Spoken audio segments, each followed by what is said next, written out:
Iman Made Easy Series, Book 1, Knowing Allah, by Muhammad Al-Jibali. Chapter 7, Worshipping Allah. What is worship? Worship is the reason of our creation. We have seen that Allah Azza wa Jal is the most merciful. He is merciful to us and will not let us fall into confusion. He gives us the best guidance.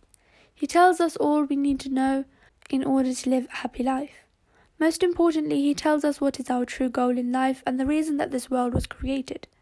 He subhanahu wa ta'ala says, I have only created jinn and humans to worship me. I do not need from them to provide for me, and I do not need from them to feed me. Allah is surely the one who gives providence, and He is the mighty and strong. Surah Al-Dhariyat, ayah 56 to 58. This means that we must obey Allah subhanahu wa ta'ala and worship Him. This is the reason for which we have been created. Allah does not need any food or help from us. He is the one who gives food and help. He gave us everything that we have. He wants us to be good so as to deserve His rewards. This must be our main goal in life. All other goals should be secondary and supportive to this great goal. Allah sends the guidance. Allah subhanahu wa ta'ala created everything and He knows best about His creation. He says, should not He who created things know? He is the most kind and aware of everything. Surah Al-Mulk, ayah 14. Allah subhanahu wa ta'ala knows exactly what is useful for us and what is harmful. Only He can give us the guidance that we need in our lives. So how can we live without His guidance? How can we live without worshipping Him? Defining worship. Worship is to obey Allah completely, love Him completely, respect Him completely, do what He loves and keep away from what He hates.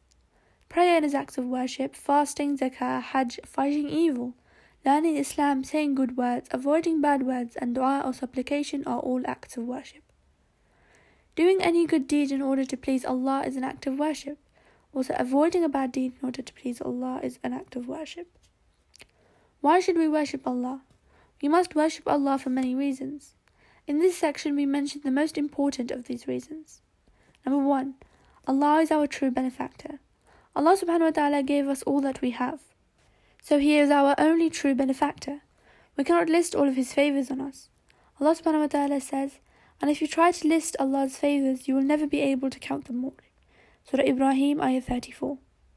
Allah subhanahu wa ta'ala gave us eyes for seeing, ears for hearing, hearts for understanding, hands for holding, feet for walking, and many other favours within our bodies.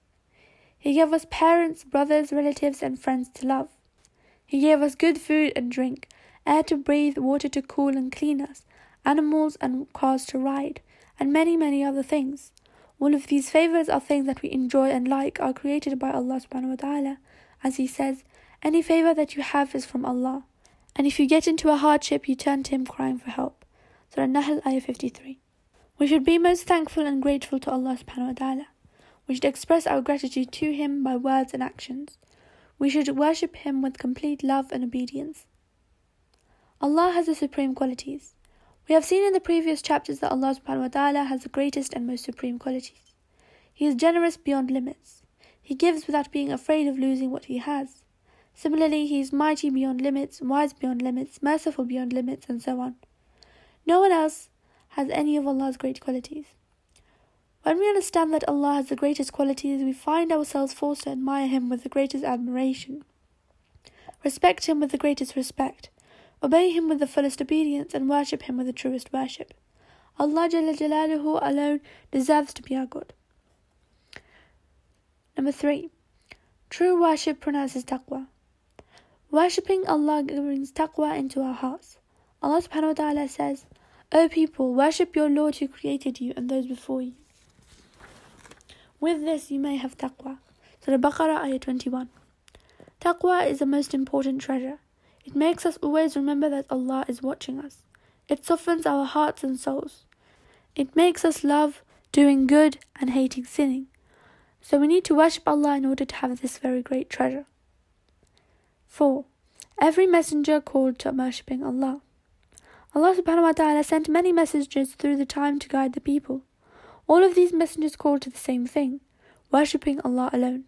Allah subhanahu wa ta'ala says, we have surely sent it into every nation, and messenger telling it, worship Allah and avoid false gods. Surah Nahl, ayah 36. Allah subhanahu wa ta'ala also says, "There is no messenger that we have sent before you, but we have revealed to him there is no true God except me. So worship me." Surah Al-Anbiya, ayah 25. So when we worship Allah, we become attached to Allah's messengers and their true followers, and we feel that we are part of the good people who worshipped Allah through the times. We surely would want to worship Allah in order to be attached to those good people. Number 5. Worshipping Allah is good for us. By worshipping Allah, we would be doing ourselves the greatest favor. As we said earlier, Allah created us to worship Him. He ordered us to worship Him so as to follow the true guidance that He sent to us. If we follow this guidance, we will be happy in this life and the next. Conditions of true worship. Our worship should be true and correct so that Allah would accept it from us and reward us for it. But how can our worship be true? An act of worship is true if it has satisfied 2 conditions. Number 1, it is done purely to Allah. Number 2, it is done according to the teachings of our Prophet Muhammad sallallahu alaihi wasallam. We must worship Allah with sincerity. All our acts of worship should be done for the pleasure of Allah alone. We should never do an act of worship for the pleasure of the people. Allah subhanahu wa ta'ala tells His Messenger sallallahu alaihi wasallam, "Say, O Muhammad, I have surely been commanded to worship Allah and make my religion sincere to Him." Surah Az-Zumar, ayah 11. Doing an act to please someone other than Allah is a type of shirk. Shirk means making others partners to Allah. Allah does not accept an act of worship that is mixed with shirk. Say, O Muhammad, I am only a human being like you. It has been revealed to me that your God is one God. So whoever would hope for the meeting with his Lord, let him do good deeds and not worship anyone else beside his Lord. Surah Kahf, ayah 110. Of course, our parents, teachers and friends will usually be happy to see us good deeds. But we should not do good just to make them happy. We should do it to please Allah, and Allah will then make them pleased with us. So our happiness is not our goal, but is a good fruit of our good deeds. It is very ungrateful to worship anyone besides Allah or instead of Allah. Doing this is like thanking someone for a favor that someone else did. This sounds like a foolish thing to do, but most people do it. They thank individuals other than Allah for the favors that Allah gave them. Al-Harith al-Ash'ari radiyallahu anhu said that the Prophet sallallahu alaihi wasallam said, "I command you to worship Allah and not to join anything with Him. Indeed, the example of a person who joins others with Allah is like that of a man who hired a worker and paid him well gold and silver. He told the worker, 'This is my house and this is my land. So work in them and give me the profit that you make.' The worker worked, but he gave the profit to someone other than his master. Who among you would like his worker to do this?" We must worship Allah the way He wants. We may not worship Allah subhanahu wa ta'ala whichever way we like. We do not know what is the best way to please Allah.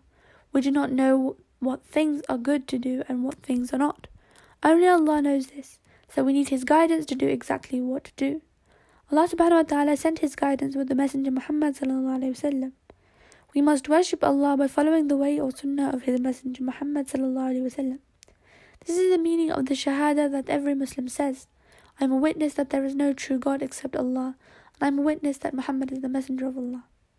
This Shahada means that no one deserves to be worshipped besides Allah, and that we may only worship Allah the way He taught us, by means of His Messenger Muhammad sallallahu alaihi wasallam.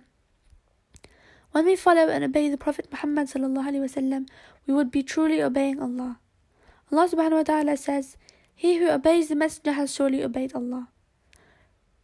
Surah An-Nisa, ayah 80. When we offer our worship to Allah alone, and according to the sunnah of the Prophet sallallahu alaihi wasallam, we hope to deserve entering Jannah and safety from the fire. Ameen.